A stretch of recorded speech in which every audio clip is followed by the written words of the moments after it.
Salam əziz izləyicilər, xoş gördük. Övladını qəbuluma gətirən bəzi valideynlər sual edirlər ki, biz də loqopedik seanslarda iştirak edə bilərik? Cavabım belədir, əlbəttə iştirak edə bilərsiniz. Sizin seanslarda iştirak etməyiniz mənim korreksiya işimə bir təkandır. Necə təkandır? Siz məsələn oturub izləyirsiniz, mən hansı üsullardan istifadə edirəmsə, siz də eynilə o üsulla evdə ev tapşırıqlarını övladınızla birlikdə çalışırsınız. Bu bizim işimizə böyük bir təkan olur. Amma bəzi şərtlər var ki, o şərtlər valideyn həmin şərtlər altında məsələn valideyni mən çölə çıxarmaq, yəni çıx çöldə qapının ağzında içəridə gedən prosesləri eşitmək şərti ilə əyləş və dinlə.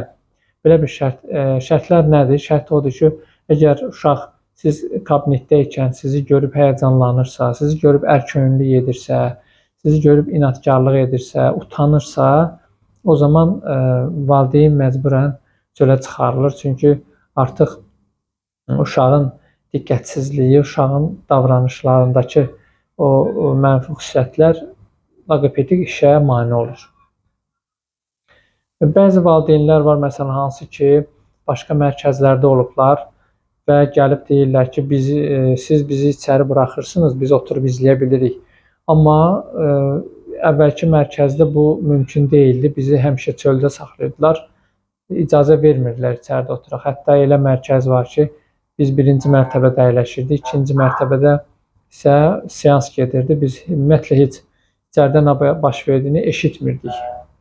Yəni bunlar yanlışdır. Loqoped valideynə imkan yaratmalıdır ki, valideyn seansda iştirak etsin, baxsın, görsün və gördüklərini də evdə tətbiq eləsin ki, korreksiya işi qısa zamanda, tez müddətdə həll olunsun. Valideynlərə mən sual edirəm ki, bəs nə üçün, hansı səbəbə sizi buraxmırlar? Əgər sizin uşağınız üzü yoladırsa, sizin uşağınız sizi görüb heç də davranışların dəyişmirsə, nə üçün buraxmırlar sizi?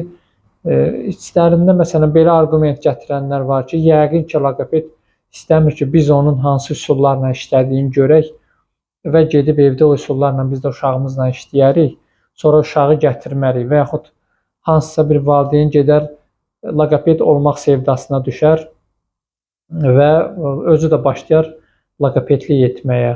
Yəni belə arqumentləri mən yaxın buraxmıram. Çünki çalışdığım illər ərzində heç bir valideyn görmədim ki, məndən öyrənə, gedə, evdə tətbiq elə, bir daha uşağın gətirməyə, korreksiya işini yarımçıq qoya və yaxud özü gedib haradasa loqoped işləyə, bu mümkün deyil. Bu peşəni öyrənmək elə də sıradan bir neçə seans oturum loqopedə baxım, sonra loqoped olum, elə deyil.